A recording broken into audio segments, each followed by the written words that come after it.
Yeah, so if you have the value reduction, and then if I'm hearing you correctly, it's a computerized sort of random review thereafter to see if the property values have risen again. And you may or may not get that first rise. It may be a while before your property is reassessed again. Then could you have a big surprise as to what your property taxes would be? Yeah, in other words, if we somehow didn't increase it the first year, but the market had gone up a little bit, and then the next year we increased it because we captured the whole gain in 2 years, yes. Yes, it could. I mean, the benefit to the owner would be, we missed it the first time, they didn't get as much of an increase as they should have. And then the next time.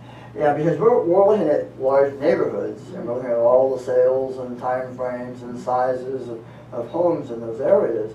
And then we're basically saying, okay, everybody that has that similar home, that size, that time frame they purchased it, this is the amount of reduction or increase that's being given to that property. So it's a percentage then that you take across the board for that like property? Yeah. I think it's important that we know and tell other people that you're an elected official. Yeah.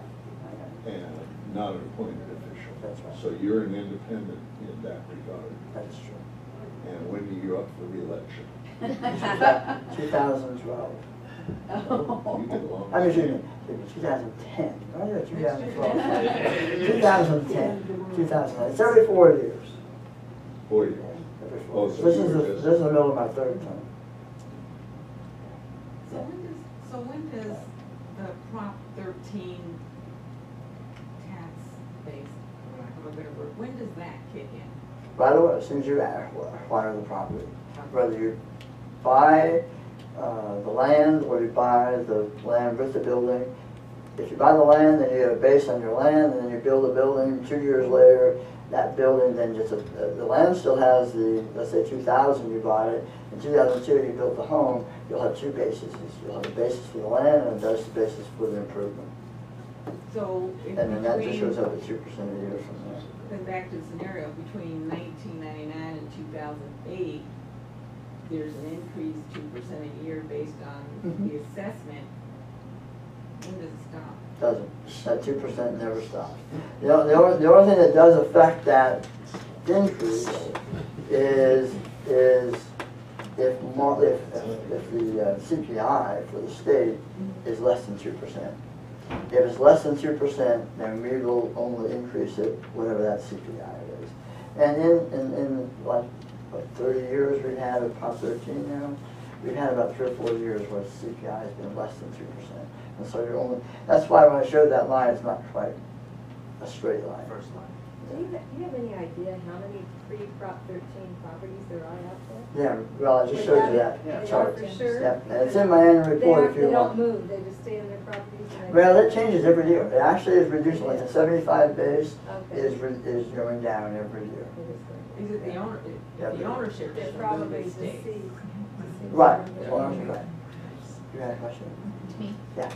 Yeah, I had a client last year who purchased a property over the summer and then about a month later called me and asked me for comps back from the period that, you know, right around the first of the year from before they owned the property because they wanted to make an appeal for a tax assessment based on something lower than their purchase price.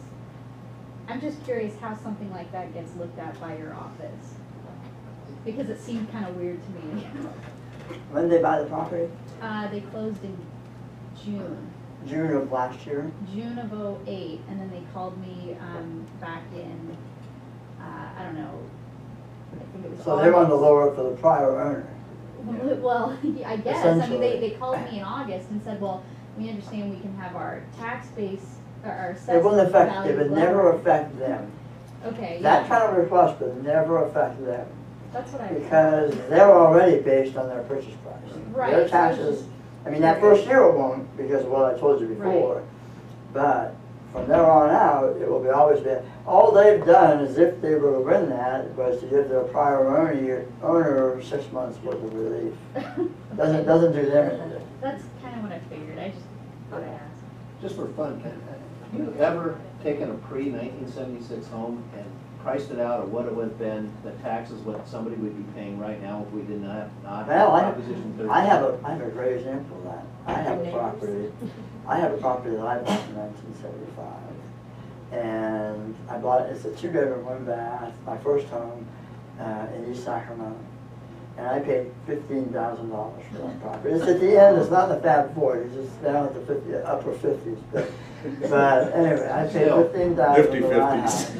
It's probably worth at least $300,000 to $350,000 today. Right. So, and my base is I haven't looked at my base in a while, but it's probably around $30,000, $40,000 for my base. So there's a $250,000, $260,000 difference in just that property alone. Okay. So people don't really realize, well, I mean, all of us do, but there's a lot of people out there who do not realize how that was dry. The reason behind the whole thing of Proposition 13 was because older people that were living in home, their retirement wasn't even covering their tax base. That's right. And that's why they filed for that. So, I mean, we're lucky to have that tax. Oh, yeah. You go to Connecticut, you're paying, I mean, unbelievable. You're paying, I think, 3% or so Right.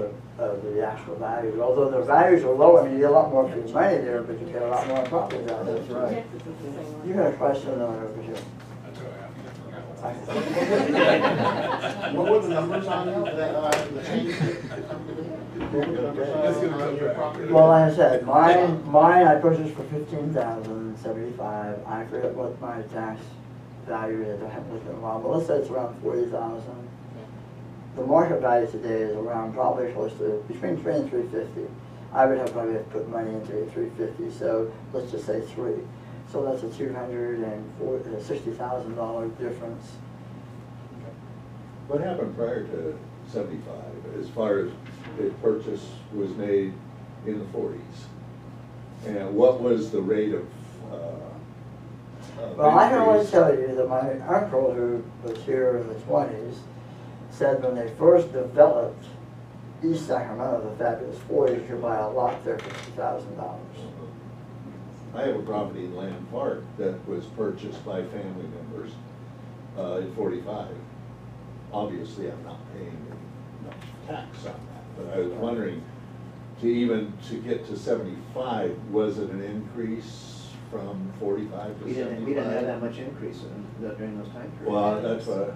Well, Yeah. inflation was lower back then. Right. I mean, you have to think the 70s, we went through a huge jump in inflation, and also in the late 80s.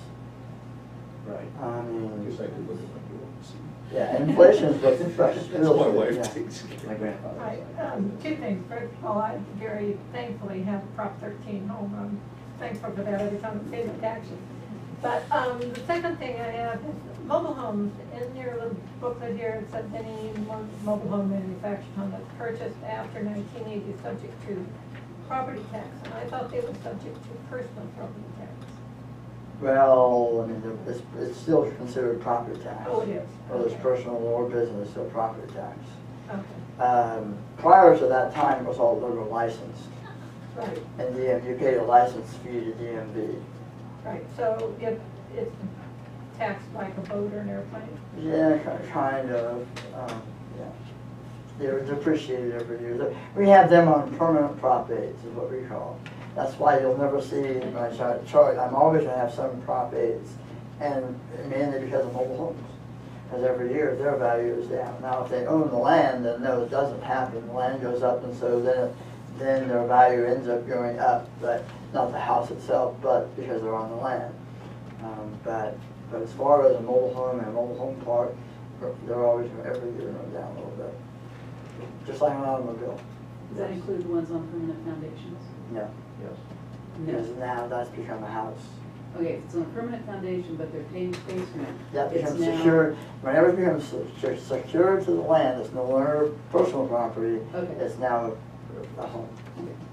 Do you find there are more of those cropping up throughout Sacramento County? No more than there used to. No, I haven't found that. Now, you may, if this downturn continues, we may see more. People trying to, have a home cheaper.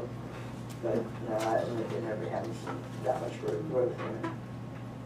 Well, let me just thanks so much for coming again. You were spectacular.